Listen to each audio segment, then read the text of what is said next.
Welcome to Imposter Hour with Liz and Greg. We're here to explore the imposter syndrome that haunts creatives, delving into how it affects their lives and work. Join us as we chat with authors and artists about creativity, self-doubt, featuring imposter characters in their stories, and the occasional imposter who pops up in their day-to-day lives. And today we have the great pleasure of welcoming Nadia Owusu. Nadia is a Brooklyn-based writer and urbanist. Her memoir, Aftershocks, was selected as a best book of 2021 by over a dozen publications, including Time, Vogue, Esquire, and the BBC, and has been translated into 5 languages. It was a New York Times Editor's Choice pick, named one of Barack Obama's favorite books of the year, and selected by Nobel Peace Prize laureate Malala Yousafzai for her Literati book club. Nadia is the winner of a Whiting Award in nonfiction and has received fellowships from Yaddo and Art Omai. Her writing has appeared in the New York Times, Orion, Granta, the Paris Review Daily, The Guardian, The Wall Street Journal, Bon Appetit, Travel and Leisure, and others. She teaches creative writing at Columbia University and at the Mountain View MFA program, and is the director of storytelling at Frontline Solutions, a consulting firm supporting social change organizations. Nadia, thank you so much for being here. Thank you for having me. Welcome. Thank you. Yeah, it's nice to see you. I just to give our listeners a little bit of background, we have a kind of a parallel timeline in terms of our publishing, in that we actually at one point years ago worked in the same neighborhood. We were both working restaurant jobs in the West Village of New York, and Liz and I and yourself, I believe, kind of were able to get our publishing careers going around the same time. We also have a shared paperback pub day after that. So we have these interesting kind of parallel lines going, but it's nice to see you and how fun. It's good to see you both. Yeah. How are you? How are we finding you today? I'm doing pretty well. It's such a beautiful day in New York. So I'm enjoying this beautiful weather, and also it's Friday. So looking forward to the weekend. It's all looking up. Good. Well, we're very excited to talk to you about Aftershocks, which is your memoir, your debut. It's an incredible piece. And I'd love to jump in actually from kind of the start of the book itself. One of the epigraphs that appears in Aftershocks is from the wonderful poet June Jordan, from her piece, Poem About My Rights. And the line is, "I am the history of the rejection of who I am," which certainly fits in with the theme of our podcast, but also is an incredible jump off point for a memoir. I wonder if you could kind of, talk about that as a starting point for you. Sure. So thanks for reading that quote. I really love that. I'm such an admirer of June Jordan's. Actually, she, as well as being a poet and an essayist and just a brilliant thinker and writer, she also was very involved in sort of community organizing, and specifically had sort of a vision that she created along with an architect for affordable housing in Harlem, and specifically. And as an urbanist, I was really sort of inspired by her ability to kind of combine those things, but then also the way, as that quote kind of captures her kind of lens on identity and how we think about who we are in relation to the outside world. And so much of how we come to understand ourselves is shaped by societal expectations that I think for many of us with sort of contested identities or marginalized identities, it's always a process of sort of undoing the stories that we've been given about ourselves to kind of unearth what's underneath them and sort of claim our own sense of self in the world. Mm. I love that. And we were talking about before we jumped on the podcast about how I actually listened to your book this week on audio. I had read it when it came out during the pandemic, which was an incredible experience to just kind of immerse myself for like a full day reading. And it brought up a lot of thoughts and feelings, which I'll get into with later questions. But I was curious in listening to you read your own memoir, first of all, what that was like, because the material is so vulnerable and so honest. But I don't know if you have this experience. I know Greg and I have talked about it. Sometimes when we read our work, either on the page or out loud, we have that experience like, was I in a fugue state? Like, did I write that? Like, and granted, we're writing fiction and you're writing memoir, but did you have that experience as you were going through that process of reading aloud? Yeah, definitely. I mean, it's so fun to hear you kind of describe it that way in terms of it being a fugue state. I definitely feel, and it's related to your themes here around sort of imposter syndrome, but and sort of questions around identity and like whether or not identity is fixed at all, which, in many cases, I think it's not. But one of the things that was interesting about reading the book and doing the audiobook and also just the process of editing the book is that, who you are when you write a piece on a particular day and a particular point in time is not who you're going to be necessarily the next day, and definitely not sort of when you finish a long form project like a book, which for me, this book took almost a decade to write. Mm-hmm. And so who I was when I started it without even sort of a sense of it being a book, but really just starting it as sort of a private project to make sense of my own story, and who I was at the time when I was reading the audiobook were very different people. And so all of those versions of me are me. But, there were certainly places where I had no recollection of having, written a particular chapter, or even, there were times where I was like, oh, I see things a little bit differently now. I've changed or grown, or my perspective has shifted. And I think a memoir is, it's a snapshot of a particular moment in time, right? But it also was sort of an interesting way for me to kind of consider questions of identity and our relationship to our past selves. And I would imagine seeing the evolution, there must have been some, I assume some healing or catharsis that came from seeing where you began like 10 years earlier to the point of standing in front of a group of people and reading from it. Did you have kind of a objective view of yourself in that regard? I don't know about an objective view, but I definitely did experience some of what you're describing, which is it gave me an opportunity to sort of reflect on how much I had learned and how much the writing itself changed me, which ultimately, the mission of this particular book, as I said, it really was it was a private project. And so I really did begin writing it because I had a sense that there were things about my life that I needed to grapple with, that I needed to shift, that I needed to sort of develop a new relationship to. And the writing was really a way for me to do that, because I've always been someone who has sort of come to the page to think since I was very young. And so it really was sort of that process. And I think going through kind of editing the book, and then as we're discussing sort of doing the audiobook, I was able to sort of reflect on, the book actually did that. It changed me. There's something, the way you approach memoir is really, to me, is really compelling in the way that you kind of, you start off the process with this acknowledgement that the recollection of our own stories can sometimes be not entirely objective. You remember things differently, for instance, than other people involved in those same things. You lean into this idea of time and space itself sometimes becoming a little bit fluid or transmuted. And to me, that speaks to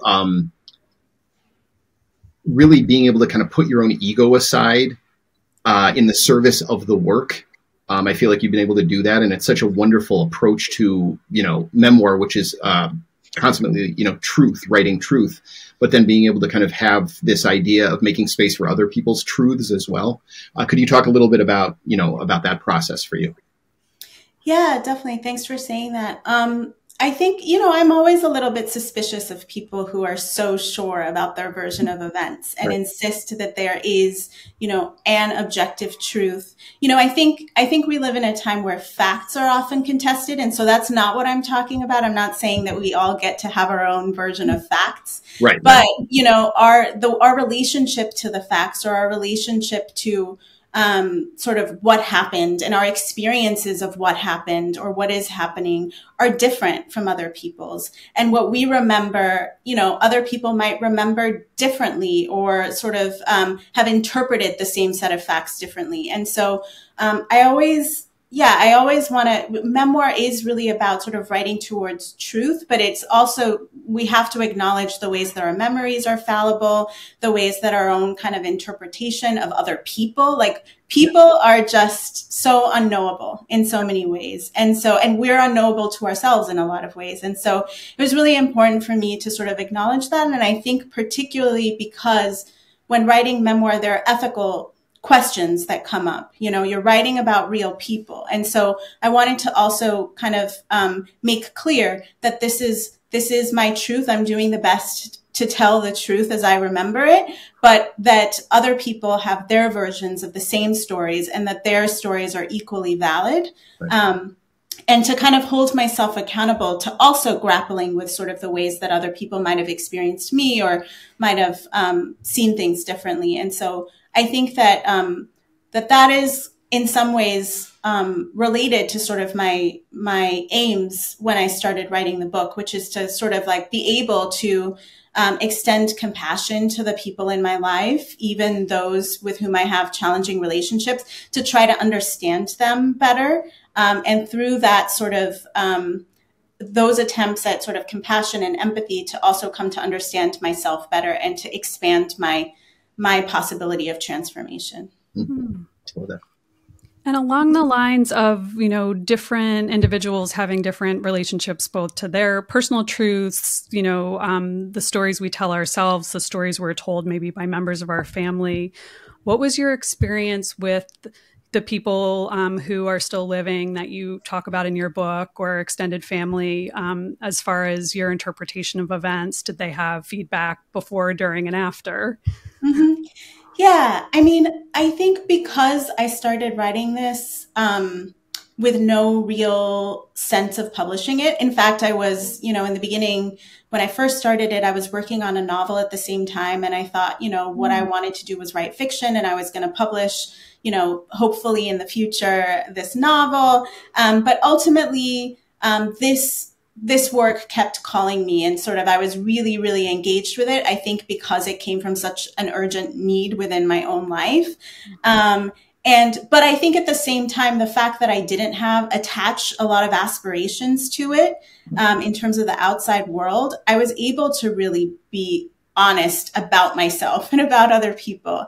And what that sort of pushed me to was to begin to have different kinds of conversations with the people in my life. And so I think also because the book took a decade to write, my relationship to those people changed over the course of writing it as well, including through those conversations that I sort of started. There were many ways that I was speaking more honestly to the people in my family and asking them deeper questions than I had previously, and sort of coming to know things about them that I hadn't known that might have explained some of the things that had seemed hurtful or challenging to me when I was younger. And so I was in dialogue with most of the people who are sort of characters in the book over the course of those years. And so nothing that was in it was surprising to that. And some of those conversations were not easy. Some of them were very challenging. I was also in the process of sort of reconciling with my mother at that time. And so like those conversations are not easy, but at the same time, it meant that by the time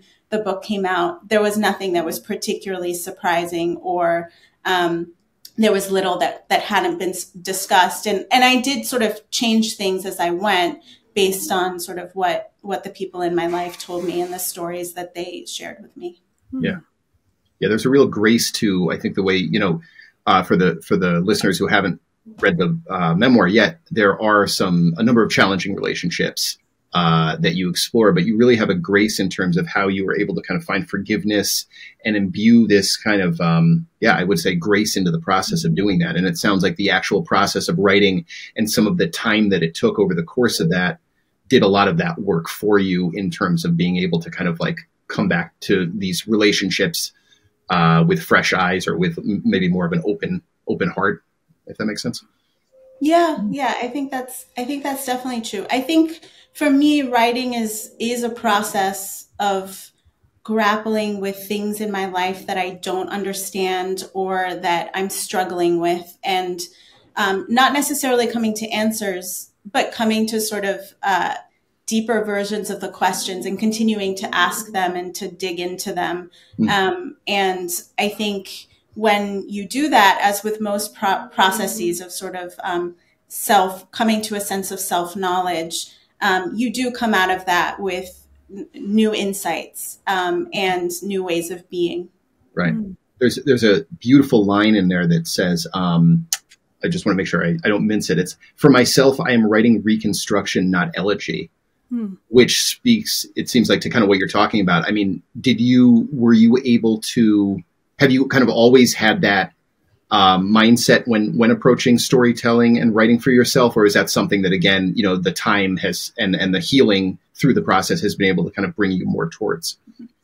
That's a great question. And, it's difficult to say now because, I also don't remember how much of what I'm saying now I would have been able to articulate 10 years ago when I started the project.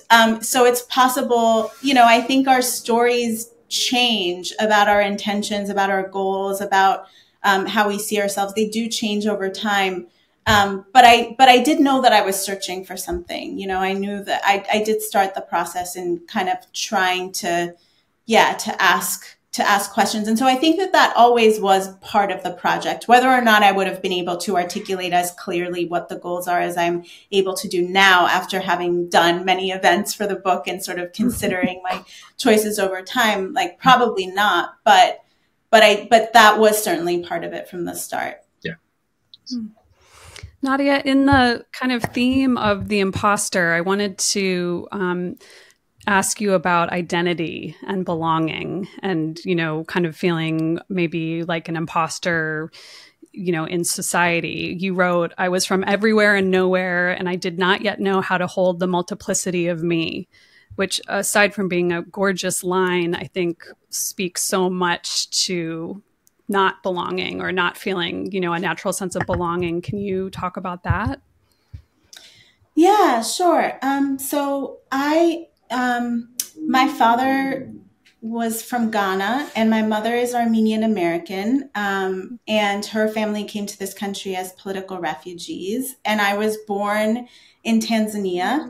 My father worked for the UN, so I moved to a different country every few years and lived kind of moving back and forth, mostly between Europe and East Africa until I turned 18 and moved to the United States for college. And so I think that kind of third culture, sort of hopscotch childhood,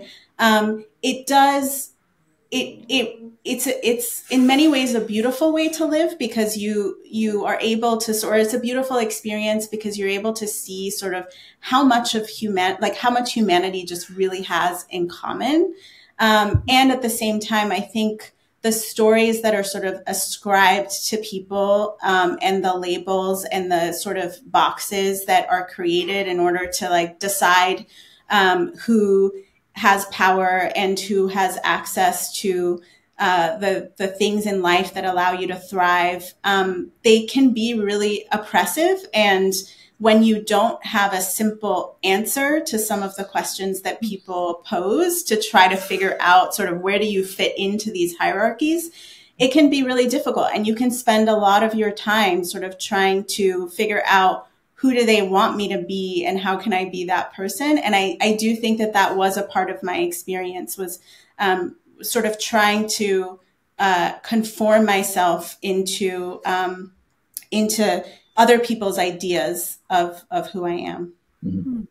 You, at various points in the memoir, you discuss the idea of divided self or multiple selves, and you also discuss the idea of masks, the masks that we all wear in society.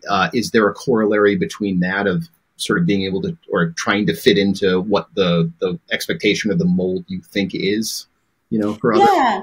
I mean, I think many people will sort of relate to what I'm saying as something that is commonly discussed, which is code switching, right? Right. Many of us code switch. And I think that I certainly grew up doing it a lot. Yeah. And so I think that, one of the things that I did that I realized that was interesting as I was writing the book is that sometimes code switching can sometimes be interpreted as dishonesty. Great. And I've certainly sort of encountered that. I grew up originally with a British accent. over time, my accent sort of became the one that I speak with now, largely because I went to American international schools. I never lived in the U.S. until I was 18. Right. And so, there were times, especially sort of when I was younger and my accent was a little more wobbly, that people would sort of accuse me of faking an accent.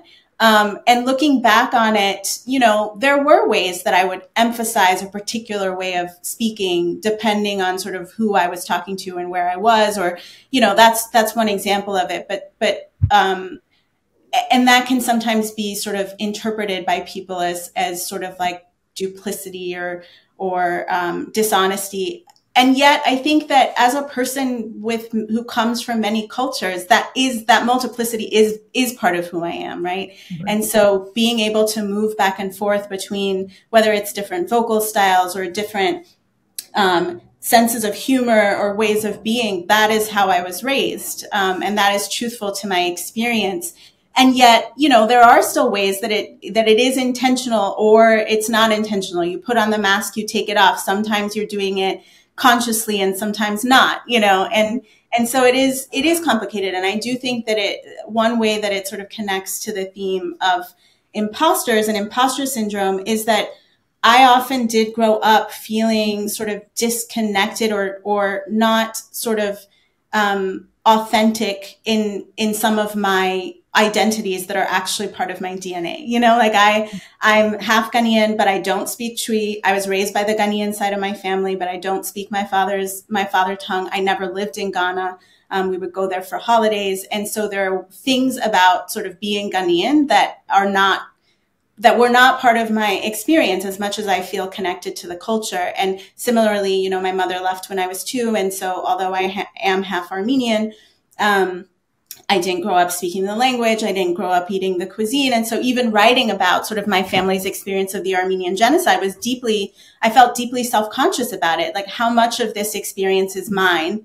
And sort of how can I ensure that I'm getting it right? And so I think there is this for people like me who have sort of grown up kind of straddling borders and boundaries, there is often this anxiety around authenticity and acceptance and belonging. And that is something that we carry and have to wrestle with every day. Sure. There's also, one of the things you address in the book specifically about code switching is how it, at a certain point for, certain people, depending on your circumstances, is almost a survival tool. Mm-hmm. So there's also, there's a great amount of privilege in people who don't have the necessity to code switch as well. Mm-hmm. So that factors in, I think, as well. And you touch on that, quite succinctly. Yeah, I definitely think that that's true. I think that privilege is something that I was definitely sort of thinking about, considering and reckoning with, I think, related to code switching. Certainly there are people who don't really have to question many aspects of their identity at all. And then society sort of like deflects to them as the quote unquote norm. And for those of us who do code switch, there are layers of privilege involved with code switching too, because, for example, my sort of ability to code switch has in some senses enabled me to be more successful within the kind of oppressive power structures that can be really difficult for people of color, for Black people to navigate, and being able to sort of to having some proximity to whiteness, having gone to predominantly white schools and, having sort of fluency in certain aspects of privilege, has enabled my success as well. And so, privilege is a complicated, thorny thing. And I think people can get really defensive about being called privileged, but I think it's something that for me was really important to grapple with, both in terms of the ways that I have experienced oppression, but also the ways that I have experienced privilege. Yeah. That when you speak about kind of the white power structures, unfortunately, book publishing comes to mind. And one of the things I was really struck about in your book was, talking about the books and the authors who had influenced you. And, some incredible books and authors, but I think Zora Neale Hurston, Their Eyes Were Watching God, sounds like it was a very formative book. And I don't want to put the words into your mouth, but I would love to hear from your experience how, that book and other books inspired you to be a writer, and in particular, why those books and authors. Mm-hmm. Yeah, I was always a voracious reader. My father was a voracious reader, and I grew up in a house with a lot of books. And because we moved so much, there would often be sort of long periods of time when we arrived in a new country. We would often arrive in the summer, and so we didn't know my sister and I wouldn't know anybody. We wouldn't necessarily have friends, and so we spent a lot of time reading. And then when I went to in school, I wasn't completely conscious of the fact that I wasn't assigned any Black authors for a large part of my education. And it wasn't something that I was aware of until I was assigned Their Eyes Were Watching God and sort of encountered Janie and realized, oh, here is a person that I recognize who looks like people in my family, sort of the way that I imagined her. And seeing sort of her journey to sort of claiming her own power was really significant and moving to me. And then I started to sort of think about how that had been lacking in my education. As much as I always loved, English class, and I loved reading, but it was sort of it was a moment where I realized how many stories are sort of not given their due, and what we lose when that happens, and particularly for somebody who you don't realize how much you long to see yourself reflected until you find yourself in a book. Yeah. And that can be really transformative, and it certainly was for me. And then from then on, I was really intentional about kind of seeking out more books, specifically with sort of strong Black female characters, and that was really important to me. Yeah.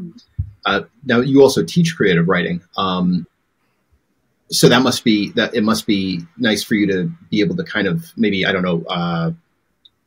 right some of those wrongs or readjust the ship in terms of what you're able to then choose to assign to your students and things like that. How do you kind of go about putting together a curriculum for creative writing type of settings?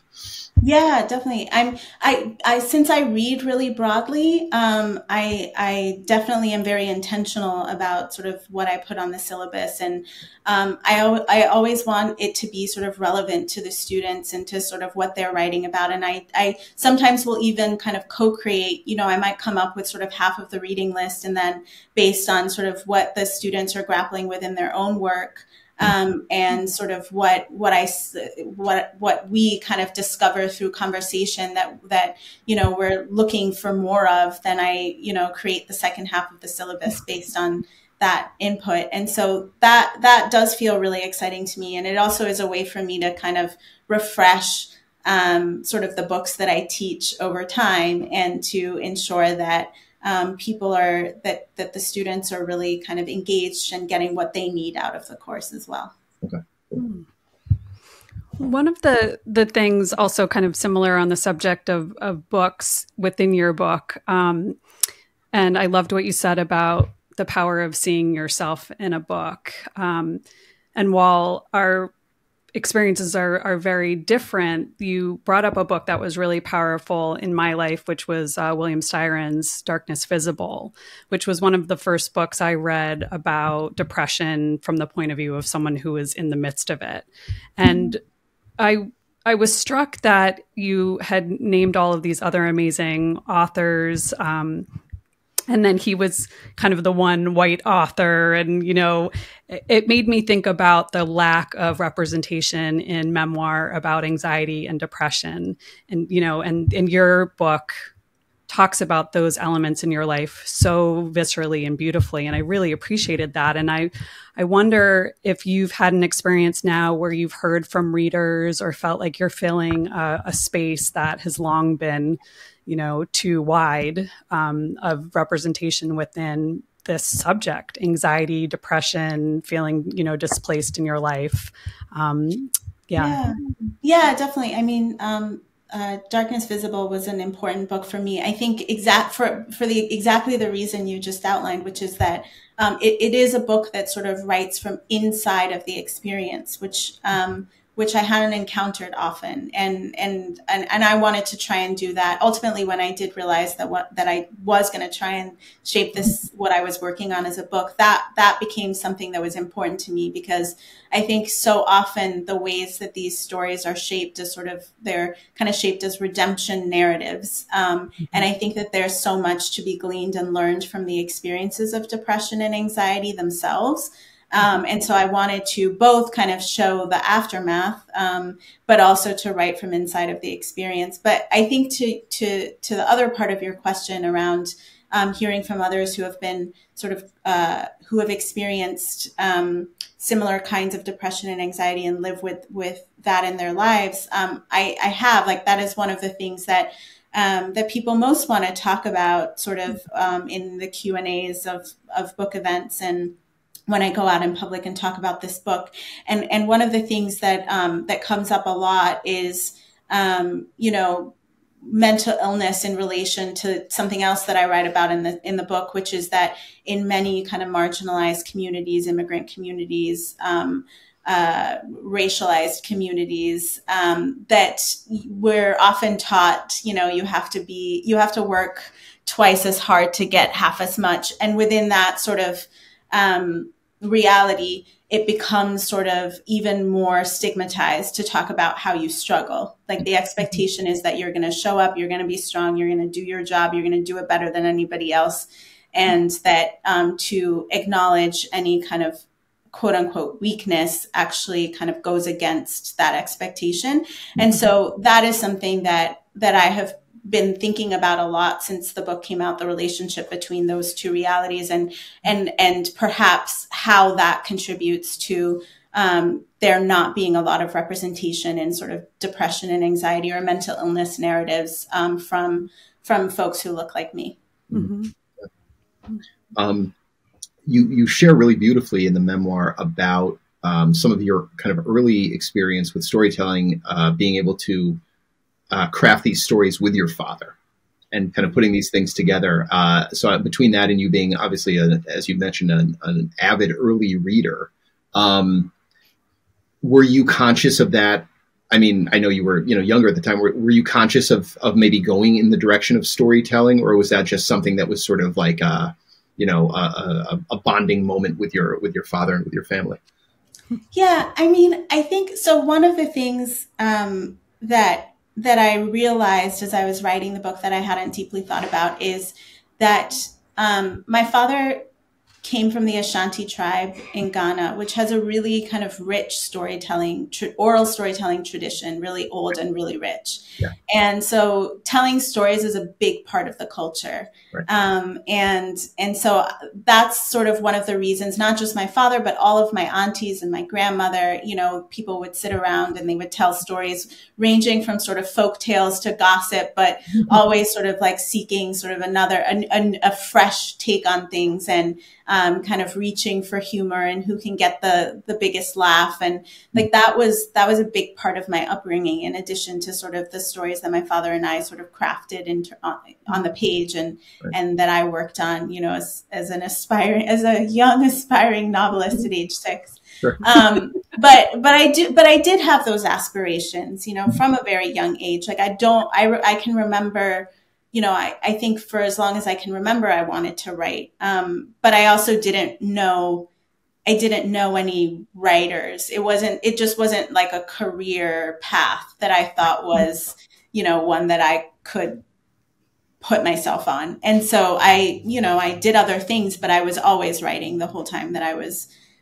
doing other things as well. Yeah. Mm-hmm.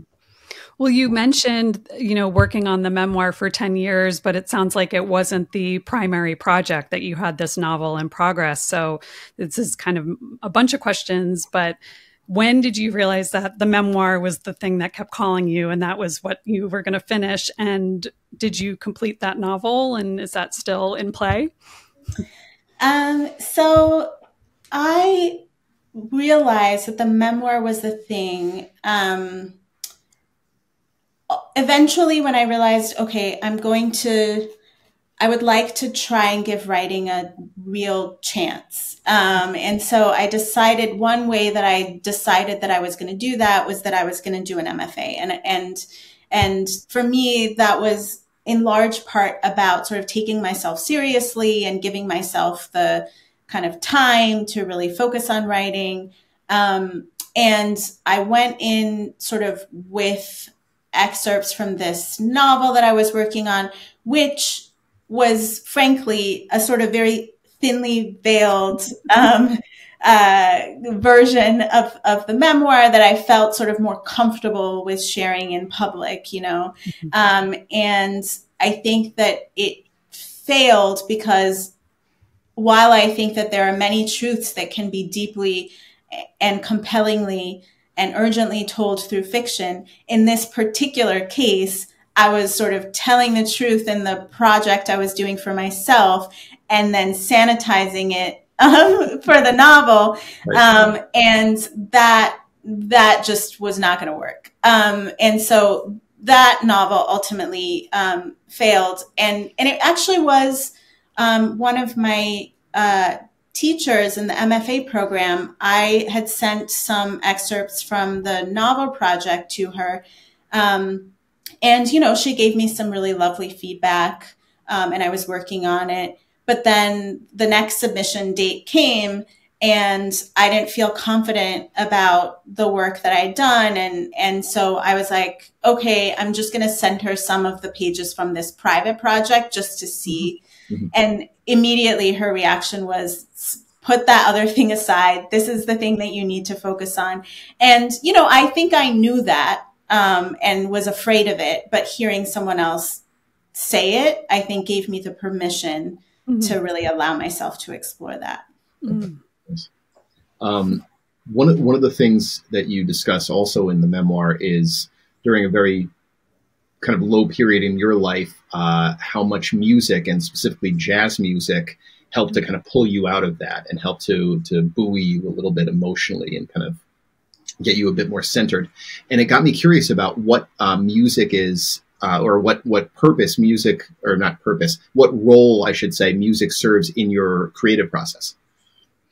Yeah, that's a great question. You know, it goes in phases. I think there are times when I definitely write to a soundtrack. Generally speaking, I have to write to music that doesn't have lyrics or that has lyrics in a language that I don't understand.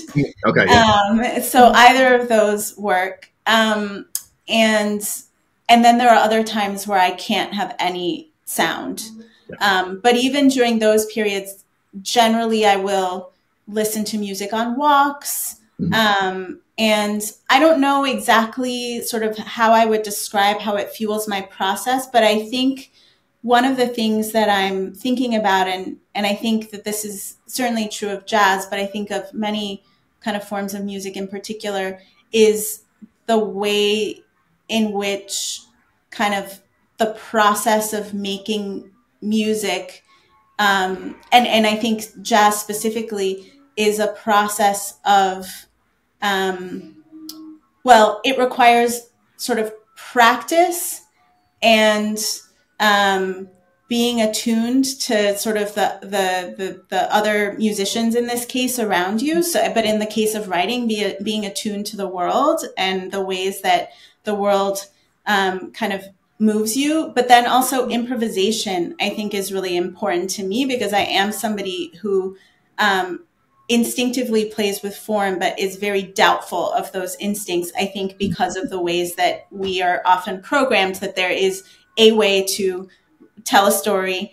And I often want to try things that are not that way. And I think allowing myself the freedom to sort of improvise and experiment, I think music gives me confidence in some sense to do that. Mm. Well, that puts me in mind of actually the format of Aftershocks in which you are very fluid with time and you're jumping back and forth. And it's a little more, I think you even say this early on, you're more concerned actually with the kind of the feeling and what's going on than you are the chronology or the linear kind of thing. does approaching your work itself like that, do you feel like it kind of opens you up more and lets you kind of tap into either the subconscious or whatever the flow of the theme or whatever it is in a way that feels maybe more honest for you than if you're trying to attack it in a, more regimented, linear type of way? Yeah, I mean, I think, and I will say, I don't think that there's anything, I read a lot of books that are written in a linear way and love them. So I think that is certainly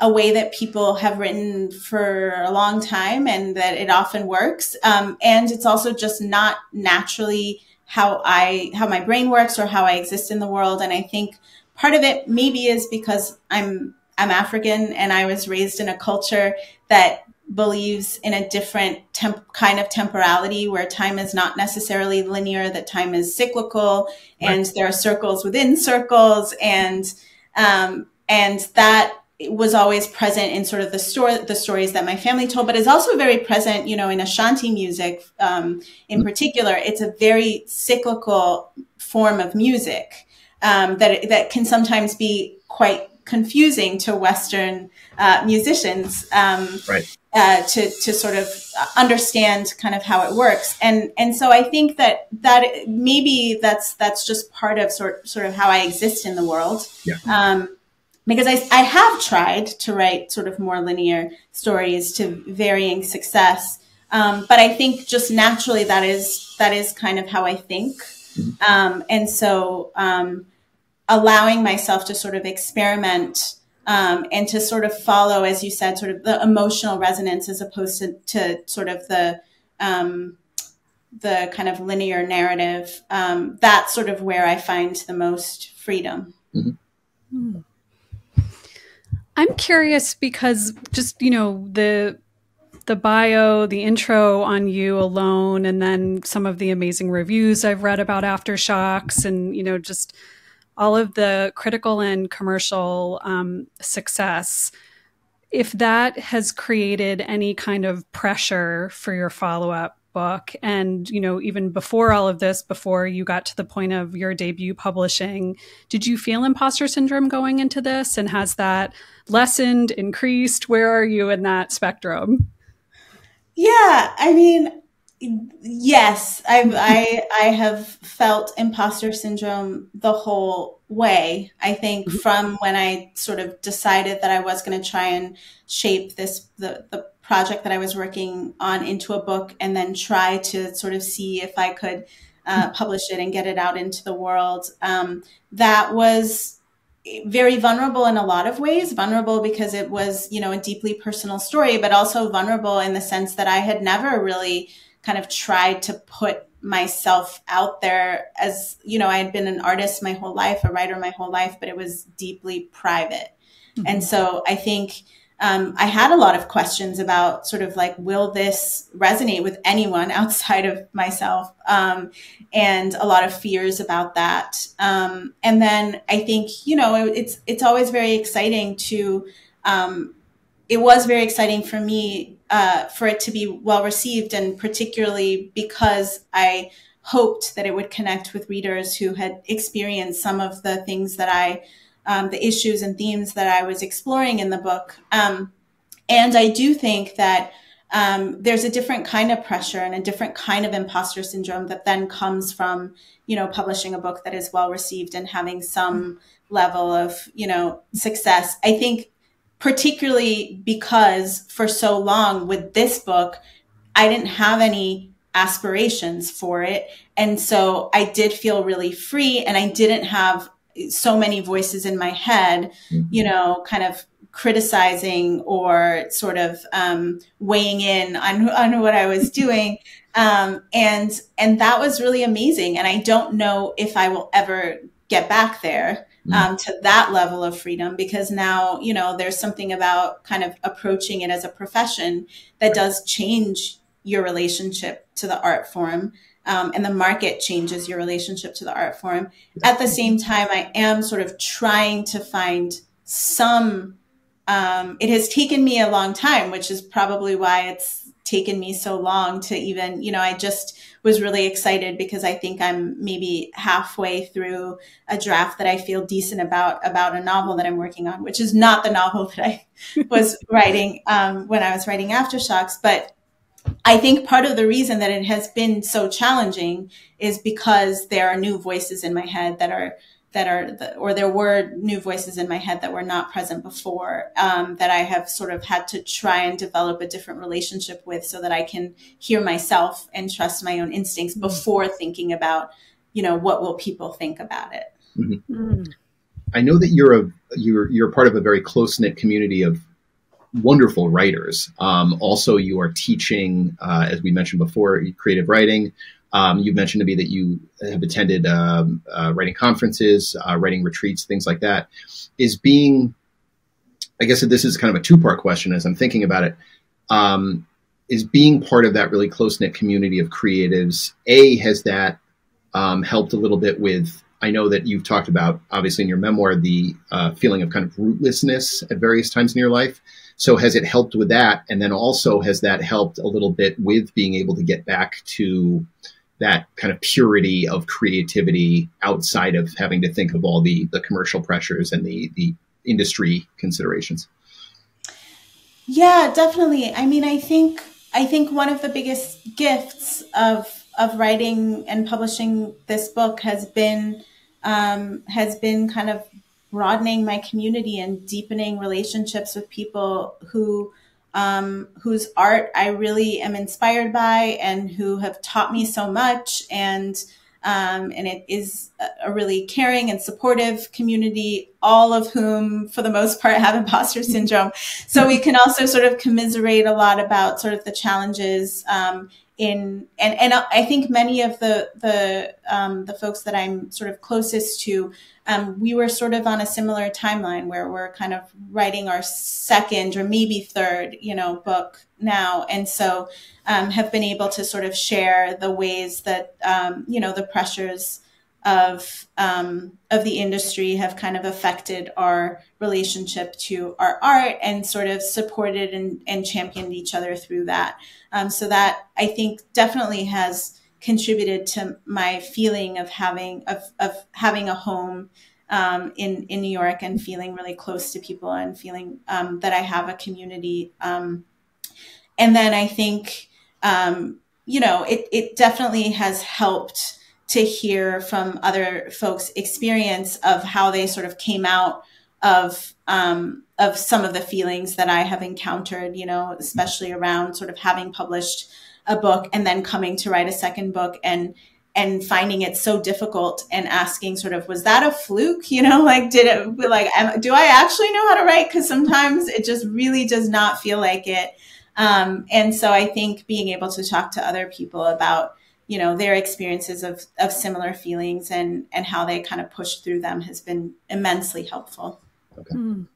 Thank you for saying that. I think to hear any writer who's published any book, let alone one that was on Obama's summer reading list, say, do I know how to write, is really, really helpful. It's so helpful for me to hear. I know Greg and I talk about this a lot, and I'm sure it's really helpful for our listeners. So that is so appreciated. And I actually, with our last couple of minutes, I wanted to talk about the metaphor of earthquakes and the title and kind of the through line of tremors and aftershocks. And I'm curious, from the creative point of view, was there a moment that it just kind of struck you like, yes, this is the framework, this is the spine? And also just what kind of led you to draw those parallels so beautifully? What was that experience like? Oh, thanks for that question. And it's so interesting to hear you talk about how you and Greg talk about, the fear of not knowing how to write, because to me, from the outside looking at your careers, I'm like, wow, they're so incredibly productive. So it's really helpful to hear that you're also, it just goes to show it's really helpful to hear that you're also grappling with similar fears and anxieties. Thank you. But in terms of the earthquake metaphor, I think for many years when I was working on the project, one of the early pieces that I wrote was about, it was just a scene at the time, which actually became sort of the prologue of the book, but it was about a memory that I had as a little girl when my mother, who left when I was 2, kind of showed up on our doorstep. I was raised by my father. We were living in Italy at the time. And she showed up on our doorstep on the same day as an earthquake destroyed a city in Armenia.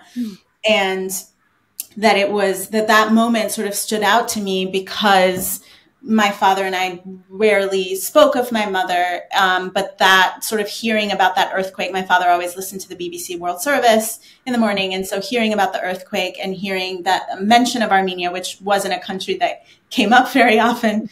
And so I took the opportunity then to ask my father about my mother's family. And then she showed up on that day. And so that sort of memory has always sort of stuck with me. And so I was writing about that. And then I think perhaps because that was sort of one of the seeds of the book, kind of earthquake pieces of sort of, the earthquake metaphor that ultimately ended up scaffolding the book began to show up and be sort of scattered throughout, but I wasn't doing it in any kind of intentional way. And I think for the most part, I didn't even realize that I was doing it. And it was actually a friend who kind of pointed it out to me when I was really struggling with structure and trying to think about, okay, like I am sort of a nonlinear thinker, but I also do understand that I have to give people, something to hold on to carry them through the narrative, and trying to figure out what that could look like. And a friend of mine said, you're doing this thing with earthquakes. And so then I went back and sort of saw some of the ways they were showing up, and then said, well, what if I tried to do this more intentionally? Because ultimately what I realized when she said that was that in some ways, earthquakes were kind of a perfect metaphor for the story of my life, in that we don't often know sort of the kind of sequence of an earthquake until after the fact, like the kind of what we thought of as sort of the earthquake might actually be a foreshock. And then you have to sort of reorganize the story, right? And so I felt like that was in some ways what I was doing in terms of the narrative construction. And it also sort of fits in with how we experience trauma. And so once she said that, then I began to see how it could be a useful way to structure the book, but then also to kind of add another layer of sort of resonance and depth to the narrative from kind of growing from my own experience, though. Right. If I may, I wrote down so many lines, but one of my favorites was the aftershocks were constant, but I learned to hold on. I learned to live with the trembling. So I just wanted to punctuate your beautiful answer with that line, which I think, addresses the trauma and the healing with the metaphor of the earthquake so gorgeously. So thank you. Thank you for sharing that. Yeah. I'm struck by what you said a few moments ago about the circles and circles within circles theme that you mentioned. And it's occurring to me, in order to bring this up, I'm actually going to circle back to the beginning of this conversation with that June Jordan poem. And it strikes me, especially with the timing of what's going on now, we're going into an election cycle where there's a lot of kind of back and forth, as there, is these days in terms of the messaging and so forth. And it strikes me that that's an almost, I think, 50-year-old poem, which touches on sexual violence and rape culture and misogynoir, and also, the corporatization of government, mass incarceration, and all of these things that we continue to discuss, but maybe not really touch on in tangible ways. And they remain more talking points than I think necessarily policy issues. I don't even know if there's a question there, but it's more of just like a very sobering reflection that I'm realizing through the course of our conversation, Yeah. I mean, I think that that's certainly true. And I think one of the beauties of June Jordan's work is how she draws those connections, how she can draw a connection between sort of the violence of, apartheid South Africa to her own experience, of rape culture in America. And I think that sometimes I think with policy, I also sort of work in the policy space. I think sometimes with policy, the way that it's designed is as though people kind of live very siloed, single issue lives, right, as opposed to really considering. We often take on sort of a set of policies around a particular issue, but not necessarily paying attention to the ways that the systems, whether the kind of health systems and the way that they fail people interact with food systems or the education system, and that actually people live very integrated lives, and the way that they experience policy is not in a silo. And so I think that there is, and I think that does come back to this question of like a line or a circle, mm-hmm. or like the ways that, everything is sort of entangled, and sort of we need to pay more attention to the connections and to take a more holistic view of the world and of people's experiences. Beautiful. Very well said. Also, everyone out there, read June Jordan if you have not. Mm-hmm. She's incredible. So, yeah. I have one last question for you, because I think one of the things that I hear the most from aspiring writers is a desire to write a memoir, write about their own lives. And this is not something that I've done myself. I've certainly am a huge consumer of memoirs and love the art of it. What advice would you have, or, wisdom from your experience writing this part of your life for people who are considering and feeling fear around it, or feeling stumped by their own self-doubt? Mm-hmm. Yeah, I mean, I think one of the things that I've seen with students, with my students, I often teach memoir. And one of the things that I've found is that people often get stuck thinking that they have to have an idea of sort of what the quote unquote story is, mm-hmm. Before they start writing anything, and that they have to have a clear sense of what they want to say or what it all means when they sit down to write. And I actually think that the opposite is often true. That it's, and I think particularly with memoir, but also with writing in general, like what we expect a book to be is not, it rarely ever shows up exactly that way. And I think that with memoir in particular, sort of the process and the act of writing a memoir is an act of discovery. It's a process of making sense of ourselves and our world and our lives. And so one of the things that I often tell students is just to sort of do something as simple as sort of make a list of the memories that you return to over and over again. And don't worry about what they mean, but write the scene. Write them in scene, and don't worry about how they fit together, and just do one after the other. And then you'll gradually accumulate pages, and then you look at it and you say, okay, what do I mean? What am I thinking about? Because often we don't know what we're thinking about. We don't know what we're wrestling with or what the questions are at the heart of it. And we begin to articulate them through the subconscious act of getting it down. Nice. Beautiful. Well, Nadia, thank you so much for talking to us. It's been a pleasure. We can't wait to read your follow-up. I know you're in the process of that right now, but already getting excited for whatever that's going to be. Where can people find you in the meantime? Well, first of all, thank you so much. Thank you both. This has been a really lovely conversation, and thank you for all of the time and energy you put into it, and thoughtfulness. And I'm sort of not. I don't have a lot of events coming up right now. I really am in the process of writing. But, I do sometimes teach at different workshops. And so I will be teaching in the winter for the Tin House workshop, which is online. It's virtual. And so if folks are looking for workshops, Tin House is wonderful. It's a wonderful community. And so that's one place where I'll be in the winter. Wonderful. Amazing. You heard it here. Thank you again. And yeah, sign me up.